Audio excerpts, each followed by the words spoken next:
হাসপাতালের বিছানায় শুয়ে রোগীরা অপেক্ষা করছেন সকালের নাস্তার জন্য। তবে সেই খাবার রোগীদের কাছে পৌঁছানোর আগেই সাভার করেছে এক ঝাঁক কাক আর পায়রা। অবাক করা এমন ঘটনা ঘটেছে মালয়েশিয়ার তেলুক ইনতান সরকারি হাসপাতালে। রোগীদের জন্য রাখা খাবারের ট্রলিতে পাখি বসে নোংরা করার একটি ভিডিও সামাজিক যোগাযোগ মাধ্যমে ভাইরাল হতেই দেশজুড়ে তীব্র সমালোচনার ঝড় উঠেছে।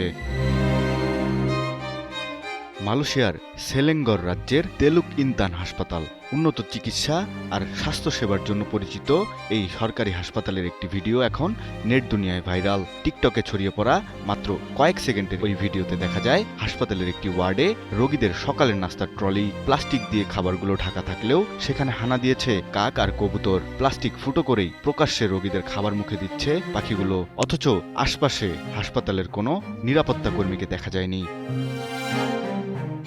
ভিডিওটি ভাইরাল হওয়ার পর মালয়েশিয়ার সাধারণ মানুষের মধ্যে তীব্র ক্ষোভের সৃষ্টি হয়েছে। সরকারি হাসপাতালের মতো স্পর্শকাতর জায়গায় এমন স্বাস্থ্য ঝুঁকি কিভাবে তৈরি হলো তা নিয়ে প্রশ্ন তুলেছেন নেটিজেনরা। অদ্ভুত পরিস্থিতিতে দ্রুত অ্যাকশনে নেমেছে দেশটির স্বাস্থ্য বিভাগ। পেরাক রাজ্যের স্বাস্থ্য পরিচালক ডক্টর ফৈসল সালাউদ্দিন এক বিবৃতিতে জানিয়েছে, ঘটনাটি খতিয়ে দেখতে ইতিমধ্যেই উচ্চ পর্যায়ের তদন্ত কমিটি গঠন করা হয়েছে।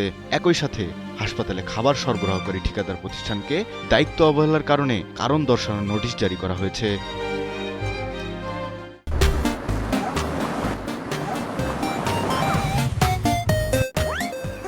স্বাস্থ্য মন্ত্রণালয় স্পষ্ট করেছে, রোগীদের স্বাস্থ্য নিরাপত্তা নিয়ে কোনো ধরনের আপোষ করা হবে না। ভবিষ্যতে যেন খাবার এভাবে অরক্ষিত অবস্থায় ফেলে রাখা না হয় সেজন্য হাসপাতাল কর্তৃপক্ষকে কঠোর নির্দেশনা দেওয়া হয়েছে। একই সাথে হাসপাতালে পাখি তাড়ানোর ব্যবস্থা আরও জোরদার করার তাগিদ দিয়েছেন চিকিৎসকরা।